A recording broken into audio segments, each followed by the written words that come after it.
Hello, and welcome to the Three Links Oddcast, your podcast for all things having to do with Odd Fellowship. And now, here are your hosts. Welcome, everyone, to another episode of the Three Links Oddcast. I'm Toby Hansen, one of your hosts. And I'm Sergio Paredes. And we have a very special guest host joining us for this episode. Right now, Brother Ainsley is on assignment. He is doing a big mural project for the Douglas County Museum. So joining us is a very special guest and good friend of the show, Brother Christopher Mchale, coming to us all the way from Missoula, Montana. Welcome, Brother Chris. Hello, it's a pleasure to be here. So for the listeners not familiar with you, which probably all of them, except for the two downloads we have in Corvallis, Montana, tell the listeners a little bit about they don't know yourself. me either. So, in a very roundabout way, I live in Missoula, Montana at the moment. I've been here since October of 2015.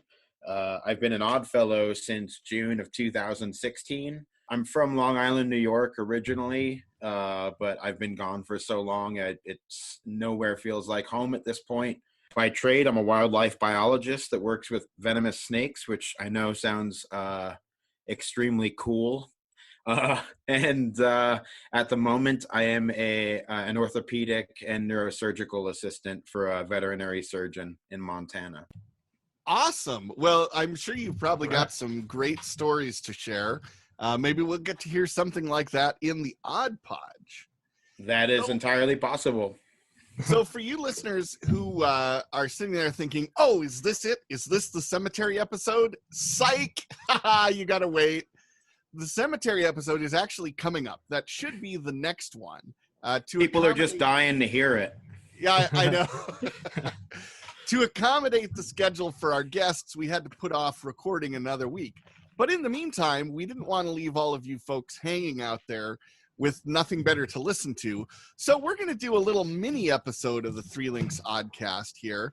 And we're going to talk about some of the correspondence that we've gotten so far. We are 8 episodes in. This is episode number 9 of the Oddcast. And so this gives us a chance to kind of step back and reflect on some of the effect that we're starting to have. Because I have to say, from my standpoint, it is really amazing to see a couple of things. Number one, the amazing amount of passion that there is for Odd Fellowship there.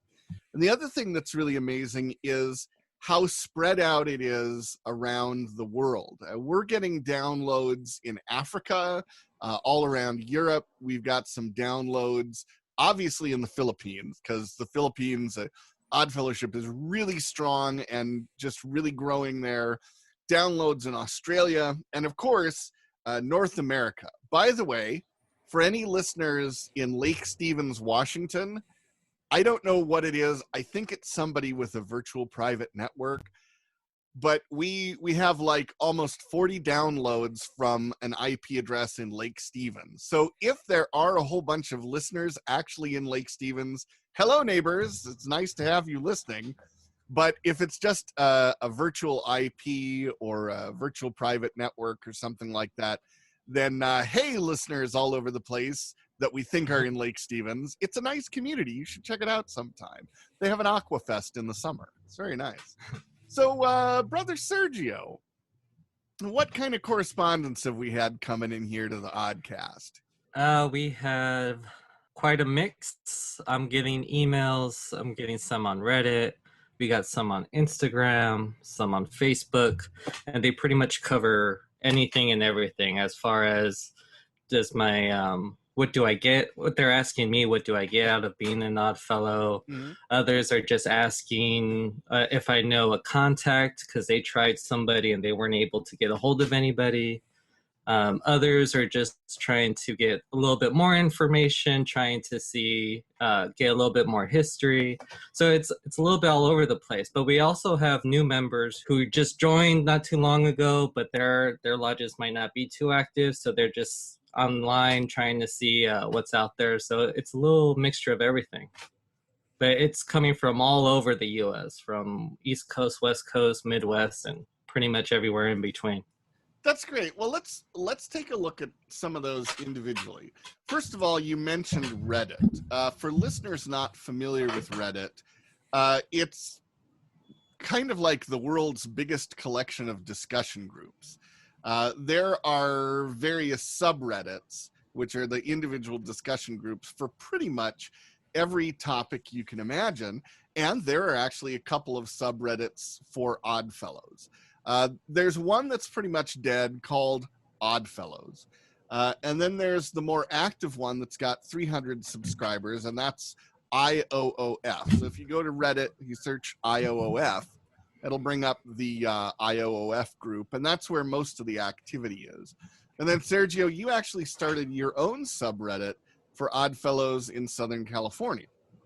Correct. And that one, I believe, is SoCal Oddfellows, if I'm not mistaken. It's been a while since I actually got any good back and forth on that channel, but I did create that one for Southern California. But every now and then people do stumble upon it. So what kind of interactions have you had on Reddit? Because I'll give you an example. I had somebody contact me through one of the direct messages on Reddit, and he said, I'm in Tampa, Florida, and I want to find a lodge. I'm interested in joining. I want to find out about it. Who do I get a hold of? So I don't personally know any Oddfellows in Florida except Danilo Lopez, who's actually the Grand Representative of the Grand Lodge of Cuba. And he splits his time between Florida and Cuba. So what I did is I said, well, on the Sovereign Grand Lodge website, you go to IOOF.org or odd-fellows.com, I think it is. You look up the jurisdictions, there will be Florida. You find the email for the Grand Secretary of Florida. So I actually looked that up for him, sent it to him. And then I did a little bit more searching online, and I found there's a lodge maybe 20 to 30 miles from Tampa that I was able to find a contact person for. And so I forwarded that information as well. This brings up a good point, and I know Ainsley would probably agree with it. Lodges, grand lodges, make sure people can find you. One of the toughest things is that there is actually interest in Odd Fellowship. People do want to join, but it can be hard to figure out how to do that. Now, for us on the inside, we know how everything works. People on the outside don't know that. Make sure that there is a listing somewhere on the internet for either the Grand Secretary of your Grand Lodge or for the Secretary of your local lodge. Now, Christopher, you had a little bit of a challenge finding the lodge there in Missoula, didn't you? Sure. Yeah. I have definitely heard that a lot of people have had the same thing where they'll, reach out and, the person that maybe is in charge of getting a hold of people might be 80 years old and might not have ever looked at an email before or something like that, and then a lot of times things like, if you send a letter into somewhere, it might just get lost with the vote for this person leaflets that we're all getting in the mail, and might get forgotten about. So, yeah, it could be really difficult if there isn't like, a website or, an answering machine to leave a message on, or it is like you have to solve a few riddles to figure out how to talk to someone that's actually an Oddfellow sometimes, And we shouldn't be putting up any additional barriers to entry. We should have a streamlined process from the front end where it's very obvious. Like, okay, I am in this town in Iowa. I want to join an Oddfellows Lodge. I will Google Oddfellows Iowa, and it should bring up a website that lists all the lodges and contact info. Ideally, Sure. That's how it would work. Some jurisdictions do a really, really good job of that. Some don't, and then persons like ourselves, we end up getting these questions from people randomly on the internet. How can I join the Oddfellows? And then we have to go on a bit of a goose chase to figure out, well, what lodge is close to you? How can you join? Who do you contact? You know, do you stand out in front of the hall at 3:00 in the afternoon and see if anyone opens the door? How do you get in? Yeah, and that's definitely one of the things that I hear a lot about, as far as people are trying to get information, and either the website's not updated and they're trying to reach a lodge that just recently closed, or they're sending the messages but it's just not being received for whatever reason, and there's no backup or anything. It's just a single access of contact, single point of contact. And one of the things that I have been thinking about too, just since we've been sitting here talking about it, is obviously the COVID thing isn't helping anything. But if you think about it, there might even be situations where someone reached out a year ago to try and get a hold of someone and might have heard nothing for all of this time. And that has to be so off-putting to people. You know, I mean, if it takes you a year to get around to talking, you know, to responding to me, I mean, how bad do you really want me to join, you know? Well, I've mentioned it before here on the podcast. It took me 2 years to get in. I applied in 98, and I didn't actually get a call back from the lodge until 2000, because my sponsor, Brother Vern Eck, who has passed on since then, it just took him a couple years to get over to the lodge and drop off my application, which for me, I didn't know what was happening. I got a call 2 years after I'd applied, not having heard anything in the meantime. And all of a sudden, here's the lodge secretary saying, I have this application. It's 2 years old. Do you still want to join? And I said, yeah, I've been waiting 2 years. Let me in. Yeah, So the wait Sergio, was good enough.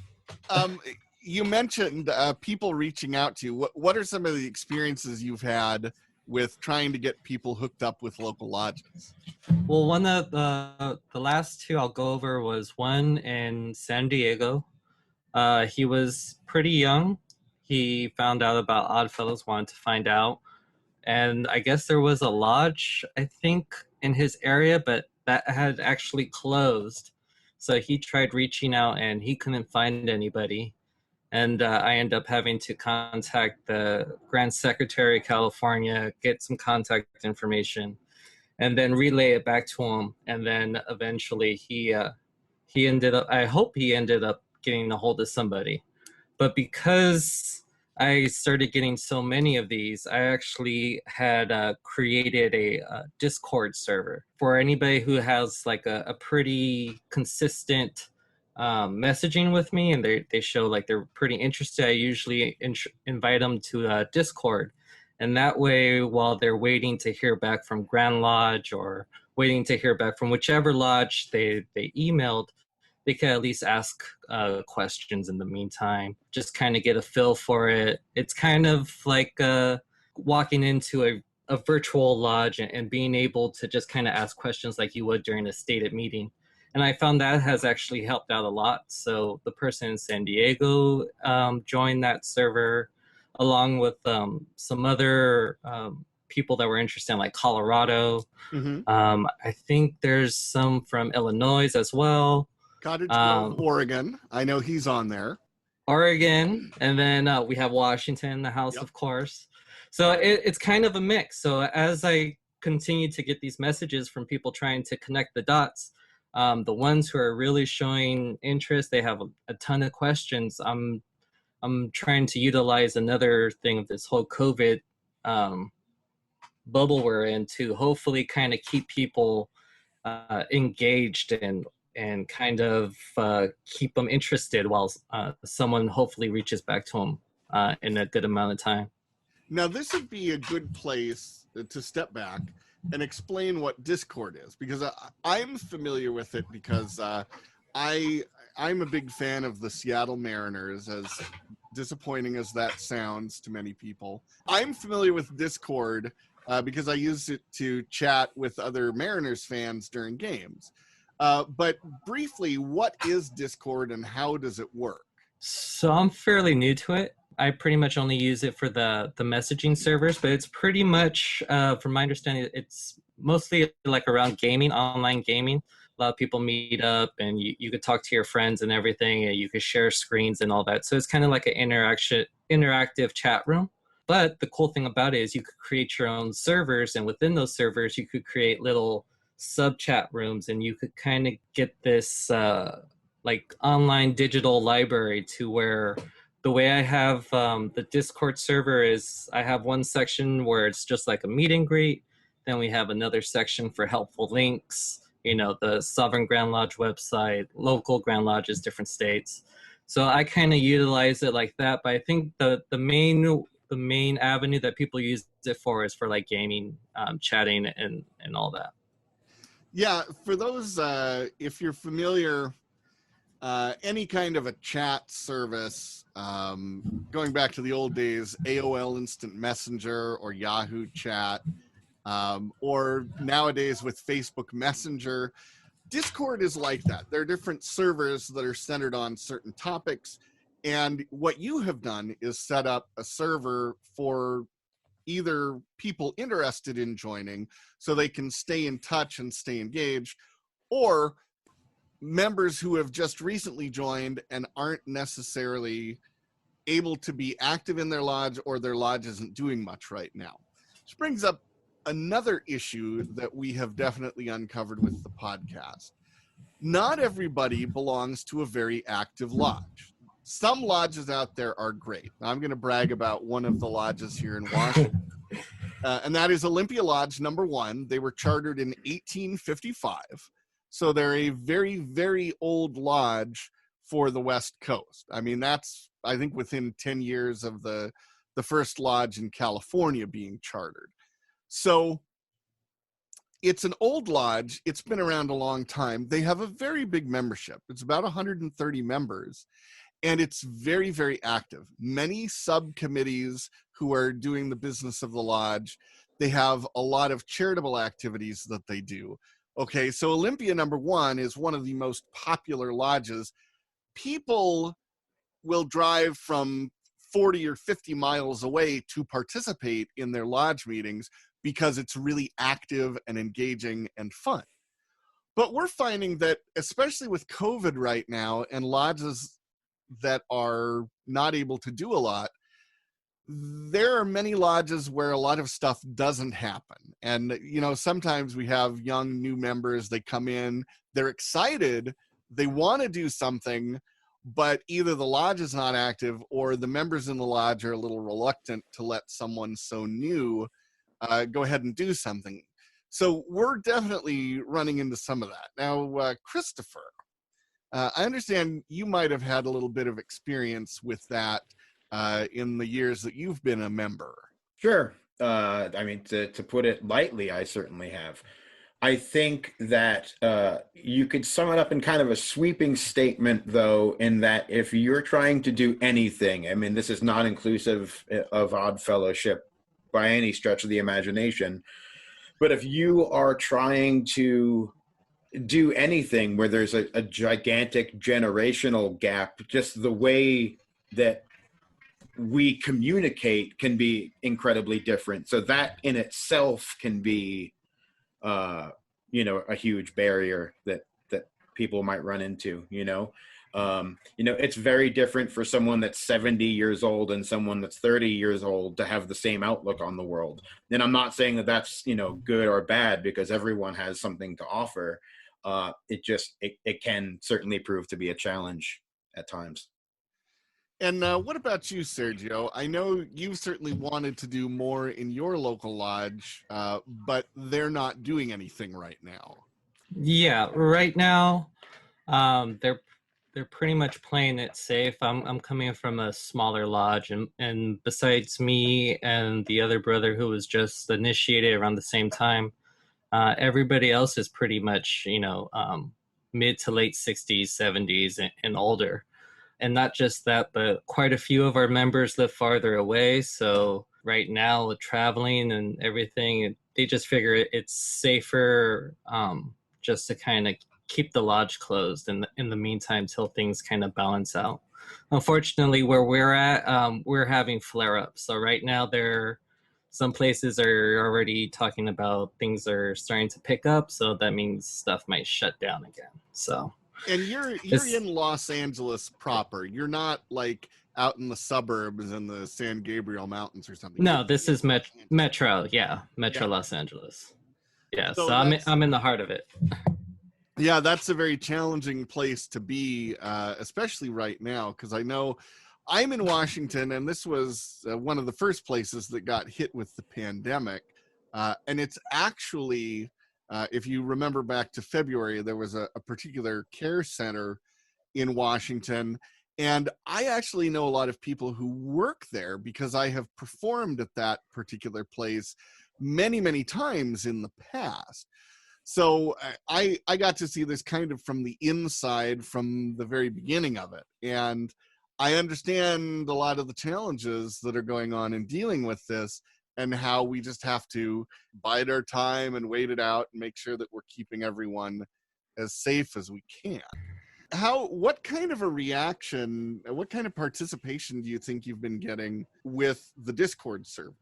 I actually think it got a pretty good reception than what I had originally thought. I had tried some variation of this.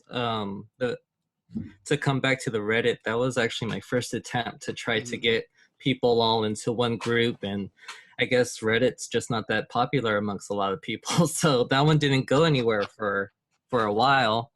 But with Discord, I find that because you're able to divide the server, and you could, this one's for links and this one's just for whatever you have, this one's for whatever questions in regards to a certain topic.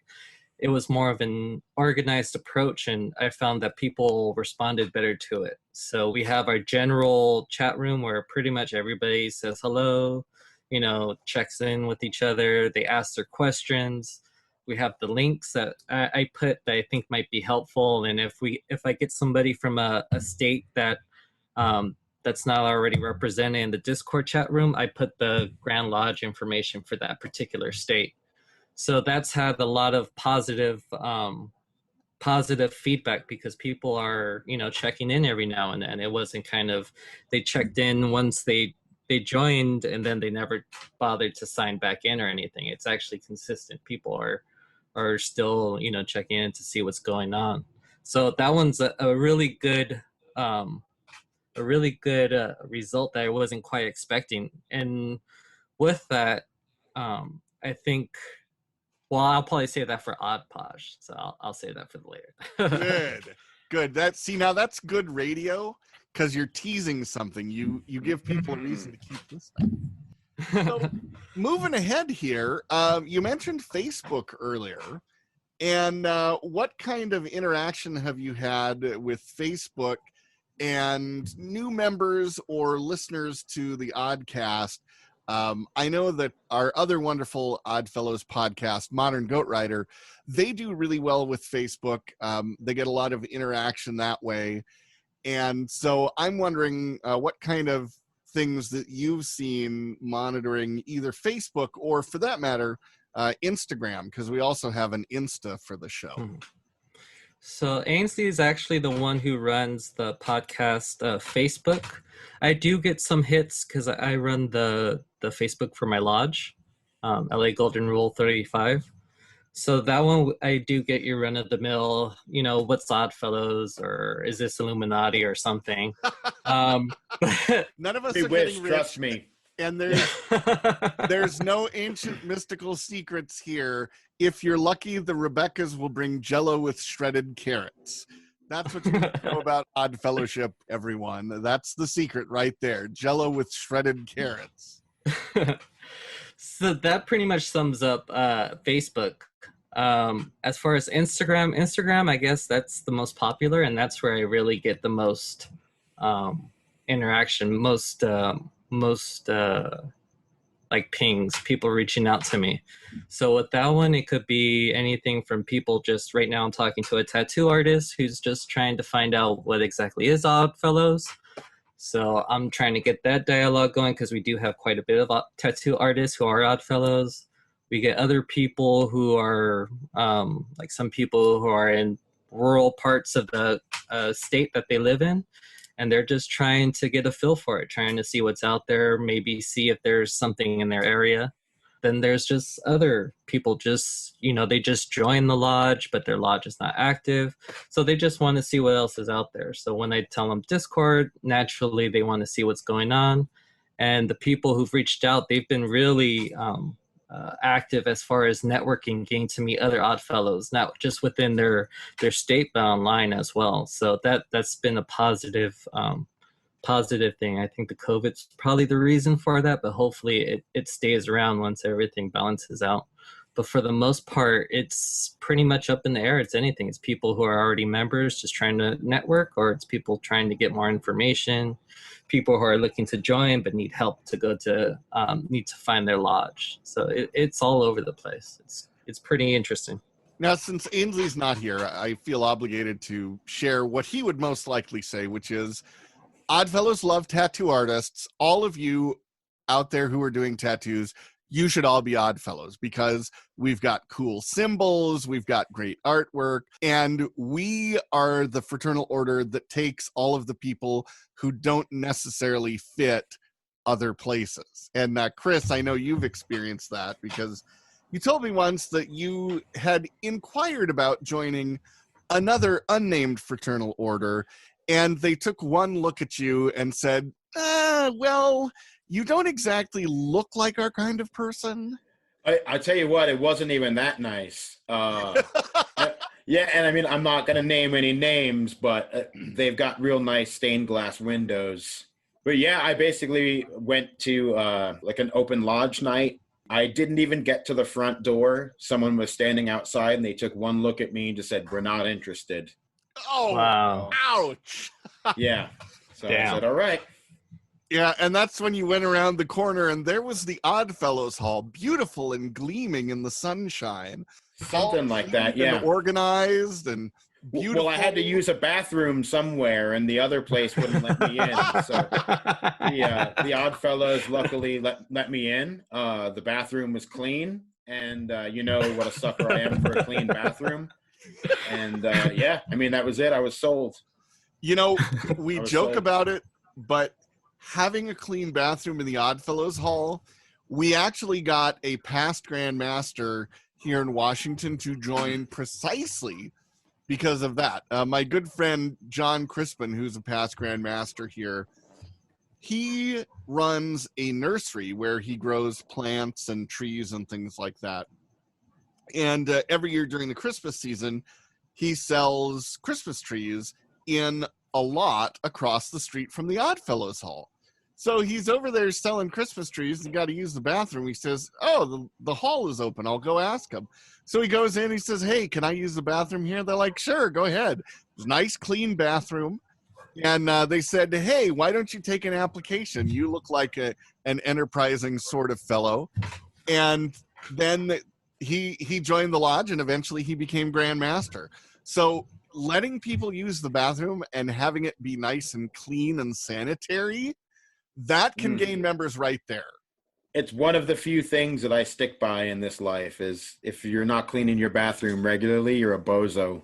Yeah, absolutely. So another thing I would say on behalf of Ainsley, so many people are on Facebook nowadays. And Facebook has, in some ways, become kind of a surrogate town square national marketplace of ideas. And yeah, there's some things about that are not always enjoyable. But one thing is that since Facebook has become the virtual town square, you want to make sure that your Oddfellows Lodge has a presence on Facebook. Ainsley answers the emails for the Sovereign Grand Lodge. So when somebody emails and says, hey, I want to join, where's a lodge? If your lodge has an actual Facebook page, he can say, oh yeah, you're on Facebook. Go check out this lodge in this place. Go to Buckley Lodge 75's Facebook page, and you will see kind of the activities that they do. You'll get a little bit of a feel for the lodge, who they are, where they're at, what kind of stuff happens. And so he can refer potential members to that, and then those potential members look at it and go, oh, this looks like fun. this is an active, interesting lodge. I would like to be a part of this. And that's a really, really important aspect, because just like the days of pulling out a phone book to find out where the closest Sears is to go buy pants are over. You go on Amazon, you put in your size, you order your sweatpants, you know. People are not interacting in that old way hardly at all anymore. You know, we don't have phone books. We look stuff up on the web. Even if we're going to go buy it in the store, I like to look at that skillet or that chainsaw or that lawnmower, get some information first from the web. You want to make sure that as a lodge, you can offer that to people who might want to join your lodge. Oh no, I was going to say we are a culture of instant gratification. So like we want an answer now. We don't want an answer in a year's time when you get around to writing back to us, you know?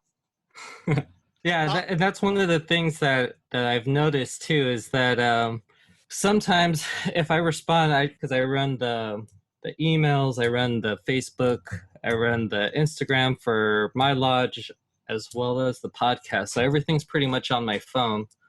So once I get emails or anything, I usually try to respond within like an hour, if not within a couple hours. And I do see that ethos in effect, to where people, if I respond fast enough, I have their attention. Boom. They send me another question right away. And then if I stay on the phone and I'm just going back and forth, it's like you said, that instant gratification where they wanted answers at that particular moment. And because I was able to respond at a certain amount of time, I kept their interest and they kept pursuing. And it was something that I gave them enough that they were able to think about. And then they still hit me up later on to say, hey, you know, do you guys do this or such and such? So that is pretty true. And it goes also with what Toby's saying, as far as, you know, everybody, you know, even if it's just a email, you know, as long as you check it regularly, you might not need the Facebook, but as long as you're like really on your email minimum, I think that'll at least help you out somewhat. But you definitely want to have some kind of presence. So there's Facebook, and then there's Instagram, and there's a couple other things, but at bare minimum, email and somebody who actually is able to keep tabs on it and not just check it, you know, like they're checking the P.O. box maybe once or twice a week, or at that, if that. Sure. Yeah, and I think another thing that's really important to mention here, when someone reaches out to any of us, you know, as individuals, as lodges, as grand lodges, or as the Sovereign Grand Lodge, they have already taken an interest in Odd Fellowship. They want more information to be able to get involved with this. There's something they've found that's interesting or compelling.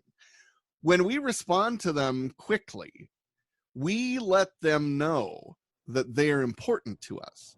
And if we can create that impression of potential members being important to us right away, that gives us the inside track with them. It says, hey, Odd Fellowship cares about you. And one of the things I appreciate most about Odd Fellowship is that we really do care about each other. You know, when I hear about what's going on in another jurisdiction, in New Jersey, like the guys who are working so hard to charter a new lodge and they're working on a new encampment there, when I hear about those things, that's exciting to me because it's meaningful. Odd Fellowship is very meaningful. You know, all three of us on this show here, we're all in very diverse and different places doing very different things. But Odd Fellowship brings us all together. It provides that meaning. And when we can get back to a prospective member right away, it starts them with the impression that they are important to us. And we want that. We want them to think, hey, this group thinks I'm important. They're emailing me back right away. That does go a long way, because I know when I had originally sought out Odd Fellows, I didn't quite get that reaction right away. So that was definitely something that, you know, anybody else, they would have just moved on to the next one and saw what they could have got into. So that communication does definitely go a long way as far as replying and not just doing the one-off reply, but actually being engaged and trying to make sure that, you know, following up some of the people on Reddit, Facebook, or Instagram, you know, I'll talk to them. And if I don't hear anything in like a week or so, I'll probably send them a message. And if they message me back, then we'll talk. If not, then, you know, such is life. They probably have something busy and they're probably, you know, got caught up. So they know that whenever Oddfellows crosses their mind again, they can always send out a message, and hopefully somebody will be able to respond to them quick enough. Now, I think this is probably a good place for us to take a little break. We're going to hear from our wonderful sponsors, Pig and a Pug Bath Stuff. If you're someone who likes to bathe occasionally, as I do, I highly recommend Pig and a Pug because they make these wonderful bath products, soaps and bath bombs, all sorts of great stuff. It's all made right there in the Bitterroot Valley in western Montana. And Chris, you've actually seen the production process. You can probably vouch for its purity and wonderfulness. I have. It smells fantastic. My life is just this. It is a jambalaya of all amazing bath scents, and I literally cannot recommend this stuff enough. And I do not have that much of a vested interest in it. Well, that's great. So we're going to hear a commercial from them, and then when we come back, it's the shout out, and this one is going out not to a lodge, but a canton. So everybody stick around. We'll be right back.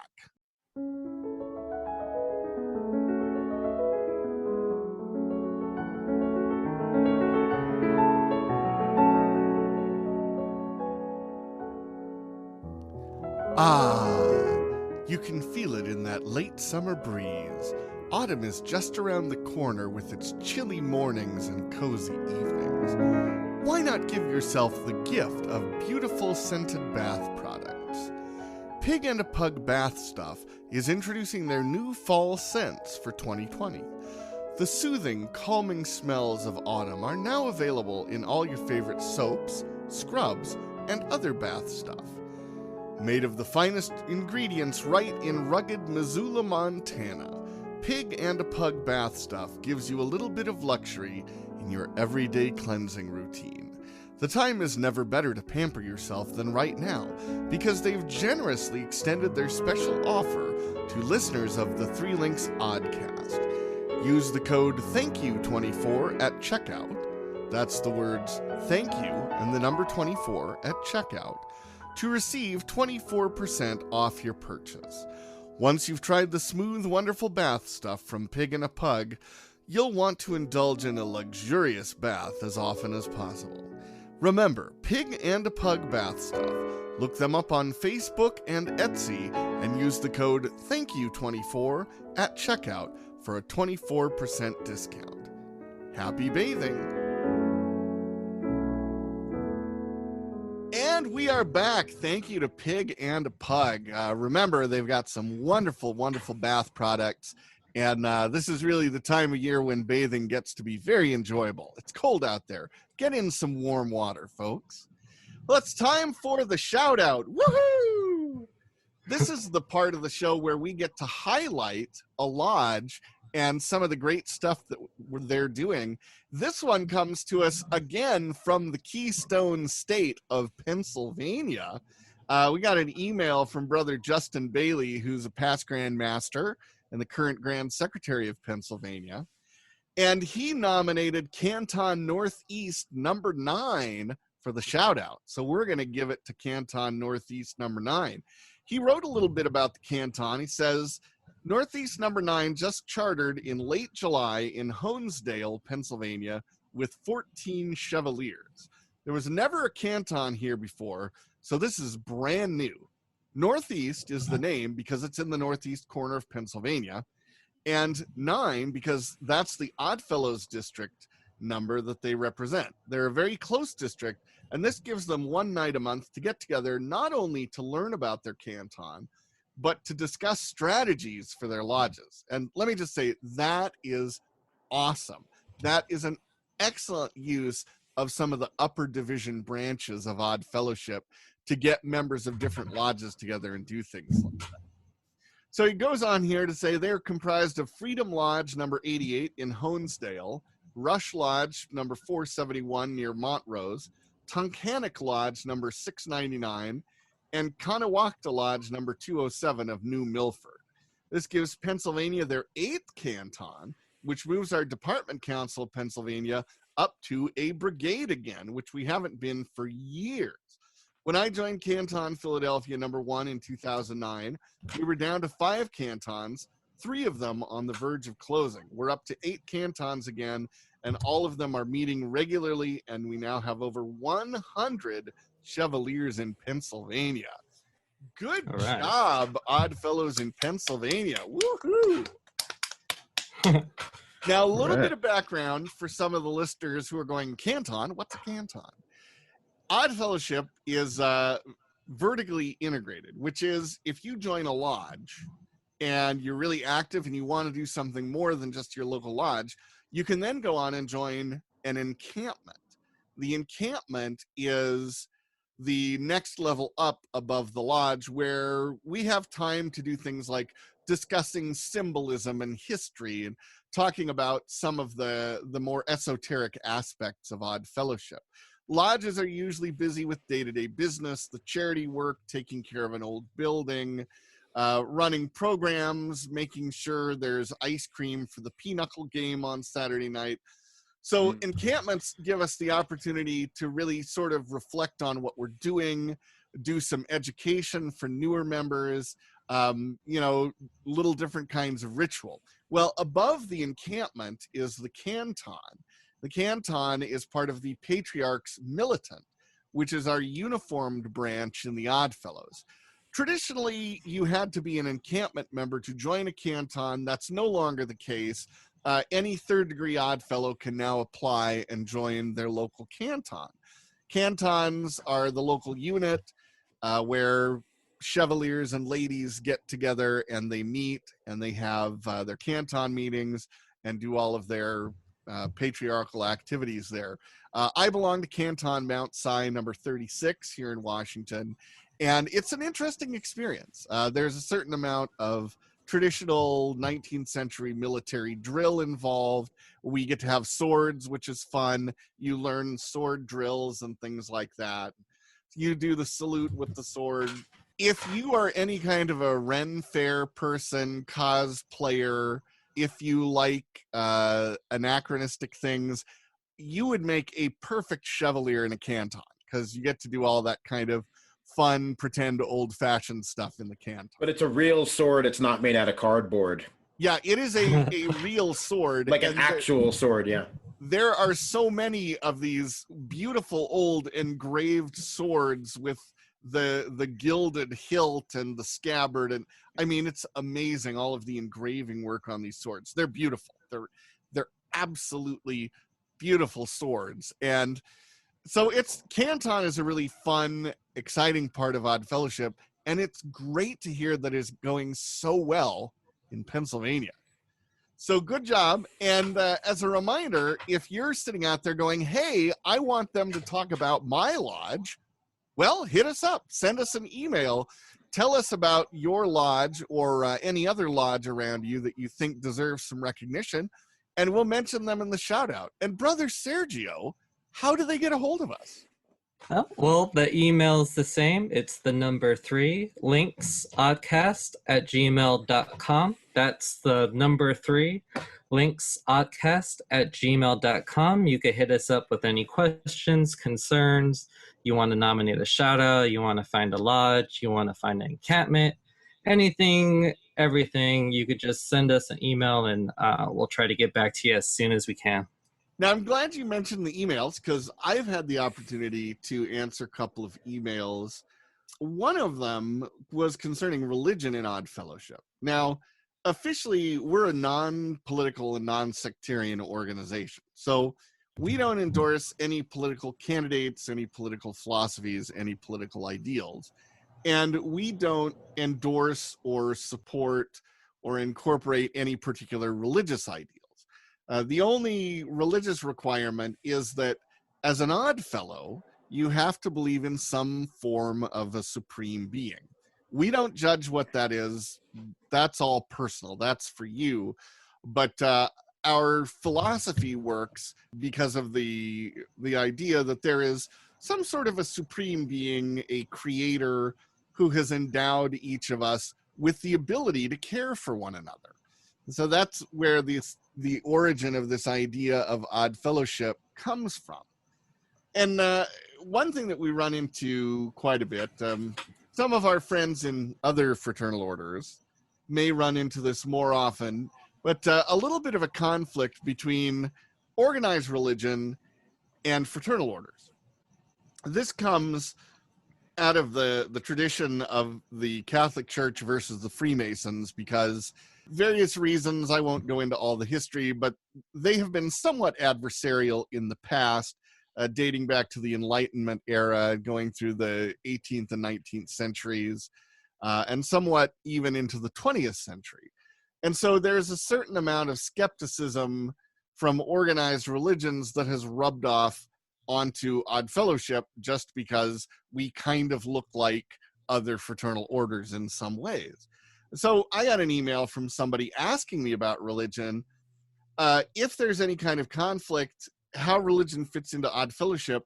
And it really gave me an opportunity to sit down and write something sort of extensive. You know, we don't necessarily require the establishment of any particular religious philosophy here.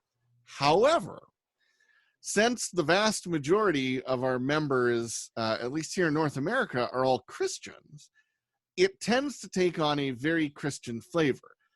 A lot of our symbols and our traditions are rooted in the Old Testament, and that's basically something that's common to Christians, Jews, Muslims, anyone with roots in an Abrahamic faith.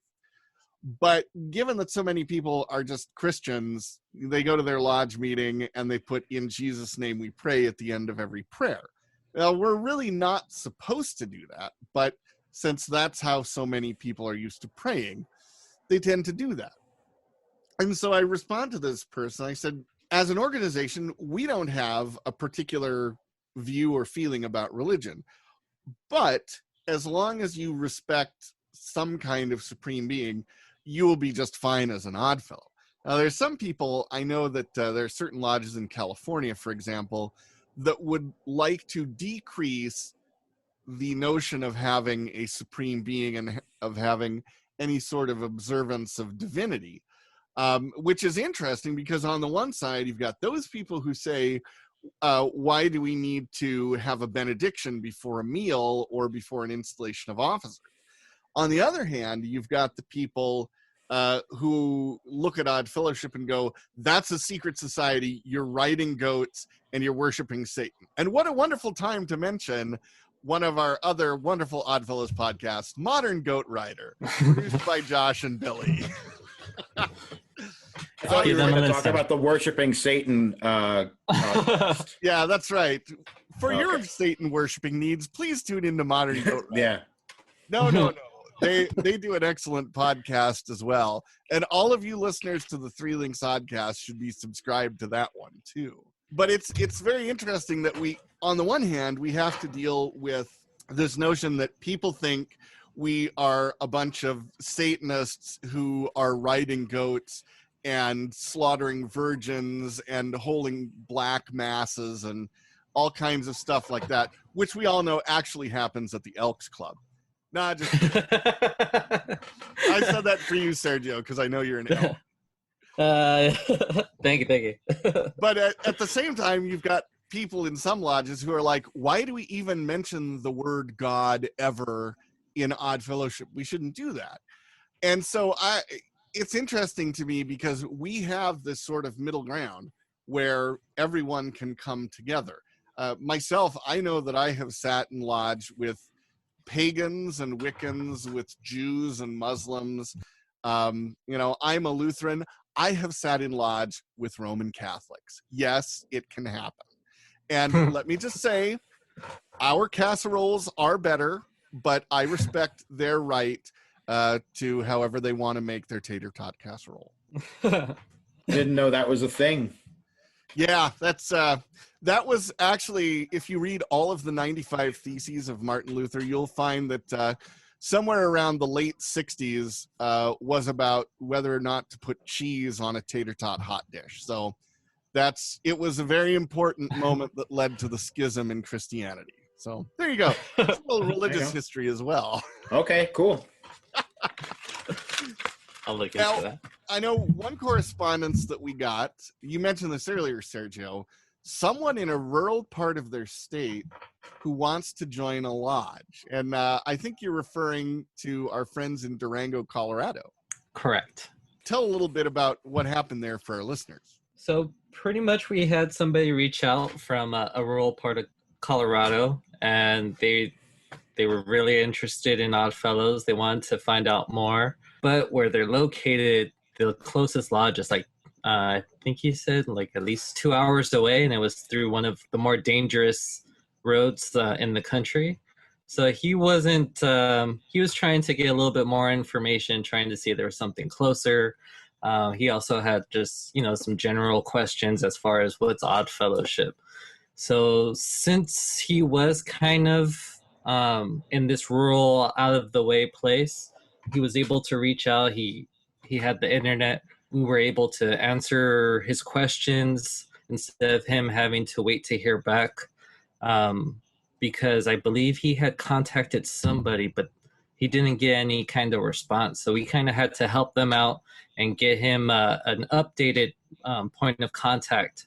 And I believe that he did get a response. My brain's all over it, Toby. Maybe you remember if he did get a response. But pretty much... I haven't heard if he's got a response yet, but to fill in a little bit more detail around that, there's no lodge in Durango. The lodge closed many years ago, but he's interested. His son is interested. And so that's getting pretty close to enough people where you could charter a lodge.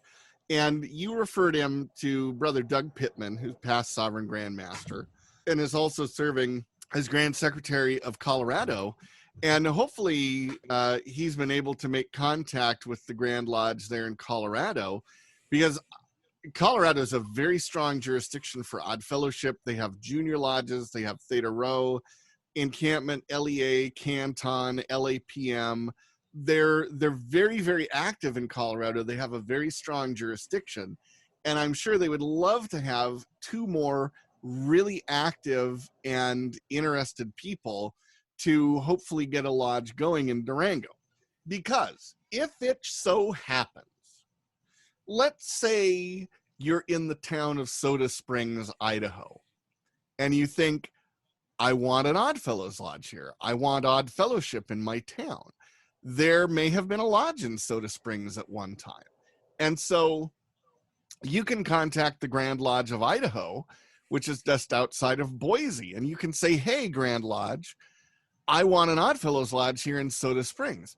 They can help you to get people together and charter a new lodge. So if you're someone who's listening to the podcast and you're saying, I'm in an isolated area, I would like to have a lodge here and I don't have one, that's a possibility. Lodges can be chartered. And I'll give you an example. I got an email that you forwarded to me, Sergio, from a member who's in Wisconsin. I don't remember the Mouston, Wisconsin. Mouston. He's in Mouston, and he says, hey, I heard you talk on the podcast about an effort to start a lodge in La Crosse, Wisconsin. Can you get me in touch with this person? Well, on one of my Facebook Live concerts that I did, I got a comment from someone in Wisconsin who's trying to start a lodge there. So I looked her up and I said, hey, I've got someone in a neighboring town who wants to help out with your efforts in La Crosse. I was able to get those two people in touch so that hopefully, fingers crossed, they're working on getting a new lodge going in La Crosse, Wisconsin. It is possible to resurrect a lodge in a place that one hasn't been for a long time. And it takes a little bit of networking. We here at the Three Links Oddcast are willing to roll up our sleeves, and we're willing to jump in and help you get in touch with people who can help you. Because that's what we do. We are all about connecting people together here on the Three Links Oddcast and knitting this big family of odd fellows together. Yeah, That's true. That's the whole reason we're doing this. Yeah. Podcasting is fun, yes, but we also do this because we love Odd Fellowship. This is something that's really special to all of us, and we want to share it. We want to preserve it. We want to grow it. So we are out here. If you're listening to this and you're going, gosh, I need to belong to something meaningful, we can help you with that. Give us that email one more time, Sergio. Alrighty. So that email again is the number 3, linksoddcast@gmail.com. The number 3, linksoddcast@gmail.com. Or you could also visit our website at 3 spelled out THREE, linksoddcast.com. Excellent. That was a great read, Sergio. You got to be careful. You might just end up with a second career in radio. I'm hoping. All right. Well, anything you guys have to add to this before we go to the Odd Podge? Bring on the Odd Podge. Yes. I think I'm ready. All right. Well, Brother Christopher, thank you so much for joining us from Covenant Lodge number 6 in Missoula, chartered in 1875. What would you like to share with us for the Odd Podge, brother? So I'm actually going to go ahead and give 2 things here. Okay. So the reason that Ainsley isn't here is because he's doing that mural for the Douglas County Museum. And if you haven't looked at it yet, you should. I was quite blown away with how it's coming along. So fantastic job. Maybe you should quit the podcasting thing and stick with the art thing, because clearly, hey, you got it, kid. You got it. No, you shouldn't quit the podcasting thing. You should do that as well. But the other thing is, I know that you guys can't see this, but I am wearing my Metropolis 17 shirt, which is an Oddfellows Lodge in Maryland. And our good friend Joey Long is a member of the lodge there. I believe he's Noble Grand, actually. And he is always making different merch to help fund projects and stuff for that lodge. So you guys should give him a holler and support his lodge so he can do some stuff. I was just going to ask, does he have a Facebook page or Instagram? Or Let me give you his phone number. No. You could get him. He's always on Instagram. His name there is Joey Long 24. So you can go and bother him there. All right.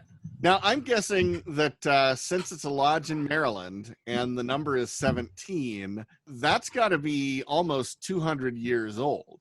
I think actually the 17 is a reference to the percentage of sales tax in the state.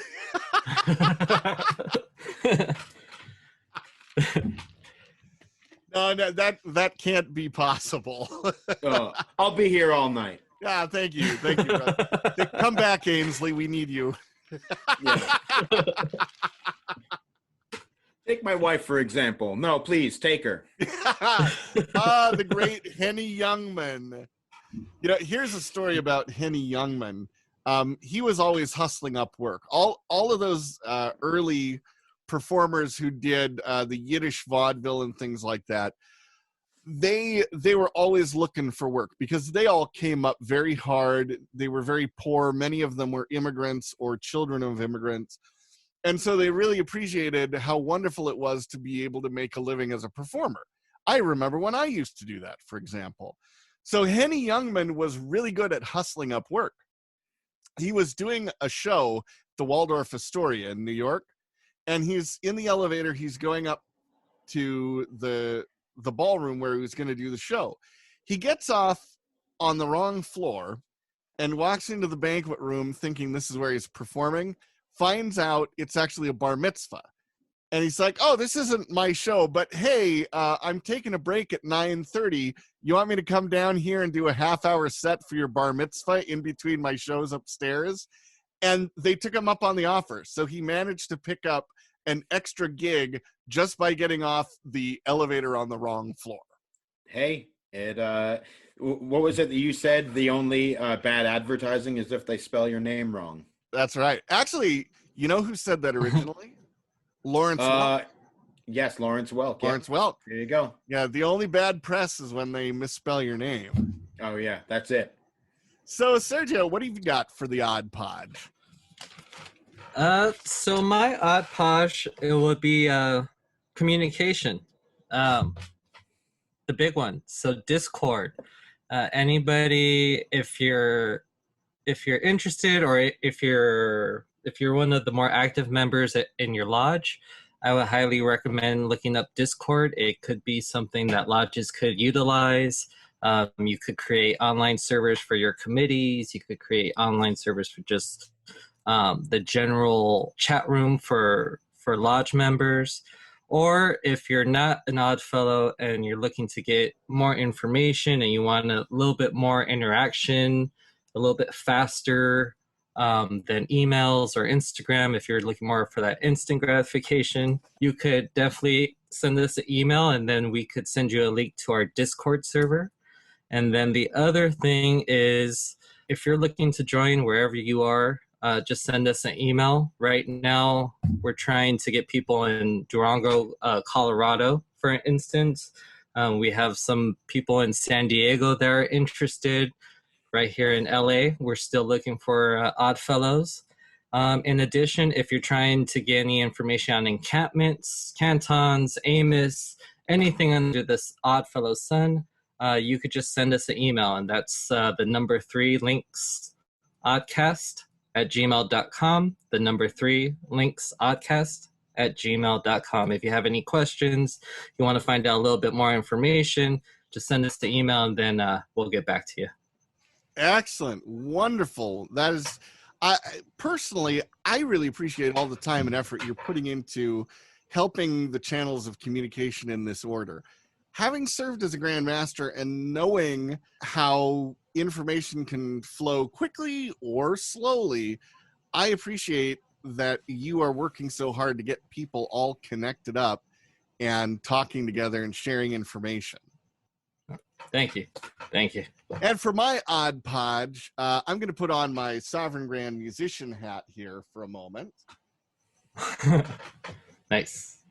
Actually, that reminds me of a joke, but no, go ahead. This is actually not my Sovereign Grand Musician hat. I don't get a hat as Sovereign Grand Musician. This is actually my Muscovite fez because I do belong to the Noble Order of Muscovites. But speaking as your Sovereign Grand Musician, currently the project that I am working on now are audio recordings of our odes. Some of you may remember that 3 or 4 months ago, I did new sheet music arrangements of the odes, and people were very excited about that. And many people said, we don't have a pianist in our lodge anymore. Can you do a recording? So I'm working on those right now. Once all of the recordings are done and ready, what I'm going to do is send an email out to all of the Grand Secretaries to let them know, and then it should be available for download.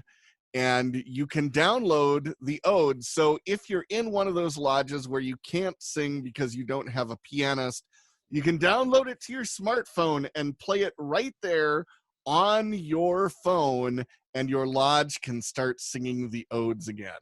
If I do nothing else as an odd fellow, but I manage to get people singing again, I'll be happy. Hear, hear. So that's it for this episode of the 3 Links Oddcast. Brother Christopher, we really want to thank you for coming in and joining us for this episode. I hope you've enjoyed it. The pleasure has been great and has been all mine, trust me.